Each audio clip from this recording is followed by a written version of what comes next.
Yes, the Hilton Aspire, the Ritz-Carlton card. These are some amazing cards that get you free nights, status, points, credits, just luxury stays in general.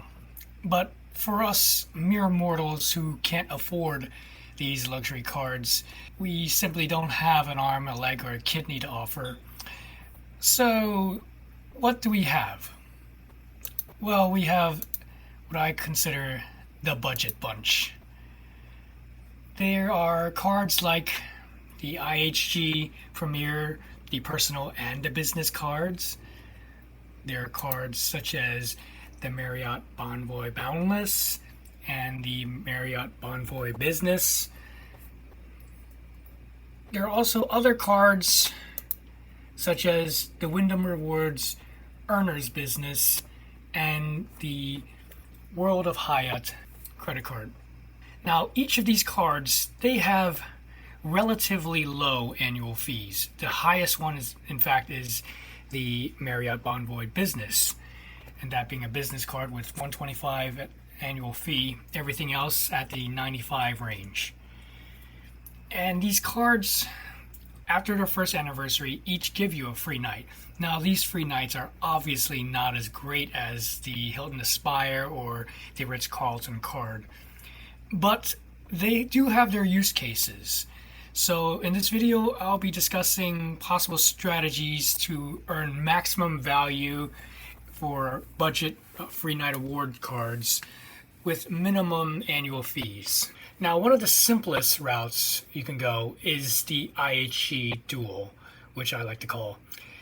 Together, it's two $95 annual fees, so $190 total. You get 2 free nights. You get $50 in the United Travel Bank, courtesy of the cards. Now, both these cards actually offer the 50 United Travel Bank, but you can only stack one of them with your IHG account. You also get Platinum status, which is decently high. And this actually gets you 2 global entry credits, $100 each. So for you and a +1, this is actually pretty good if you intend to fly. And if you actually fly with United, it's actually pretty darn good. They also both have decent sign-up bonuses. So depending on how much you spend, it's actually pretty good to get them both relatively short period of time. Now, if IHG is not your cup of tea and you want to go with Marriott, well, let's take a look at these two.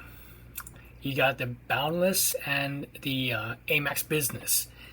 You get 2 free nights, and well, that's kind of just it.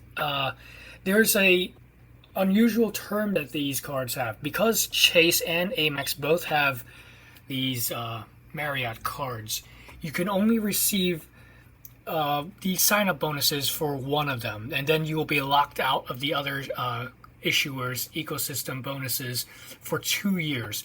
So I would not be considering this setup for anybody unless you really, really love Marriott hotels. I don't see any other benefit beyond those 2 free nights, so let's just move on. Now, these 2 cards together can actually offer, I think, pretty decent value. Now, with the Wyndham Rewards Earners Business card, it's $95 annual fee, and it gives you 15,000 points every year instead of the free night awards. Now, this 15,000 can be used for a single night on a higher end property, or you can actually use it for probably 2 nights at a lower budget property. Wyndham also has this thing where you can actually spend, just say, 3,000 in points and the rest in cash and still get decent value overall. But I personally would not go with that. But if you were to do it, you can actually stretch it out to have discounted nights on, say, 3, 4, 5 nights, which is pretty neat overall. And because they grant you their highest status, there's a possibility that if you use that 15,000 points in a single night, you could get and upgrade to a nicer room and a nicer property. Now, the World of Hyatt credit card, this offers lower status, Discoverist, I believe it was called. Yes, Discoverist. And you get a single free night a year at a level category 1 to 4 hotel after the first anniversary. Now, this isn't that great. I personally have my eyes on this card only for very specific use cases and hotels, such as the Grand Hyatt Taipei. Typically, I see nights going for $250 to $300 there.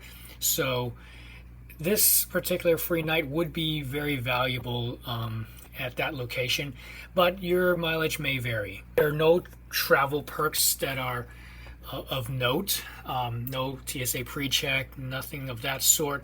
So it's those who don't travel very far or don't travel a lot, but just simply want to have like a single free night to use once in a while. I think that these two together would make a decent, very versatile combo.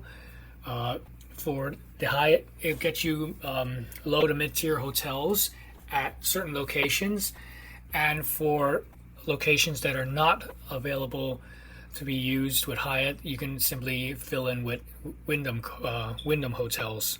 Now, if I could only have one of these three setups, I most likely would go for the IHG Dual because it gives me so many more perks. The travel bank, it's very nice. The TSA pre-check global entry, that's very nice.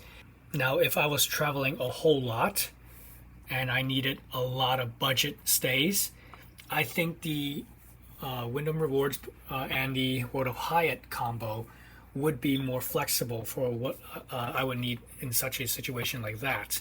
Now, with the Marriott Dual, I would not recommend this one to anyone at all. Just 2 free nights is just too little to justify, even though the annual fees aren't that much relative to how much the hotel nights are worth. I'd much rather spend my time getting travel perks with the IHG Dual or flexibility with the Wyndham and World of Hyatt Dual. But that's just me. What about you guys? What do you think? Leave your comments in the section below. I'd like to read them. Hit the like button if you like this video, and don't forget to subscribe. I'll talk to you guys in the next video. Peace.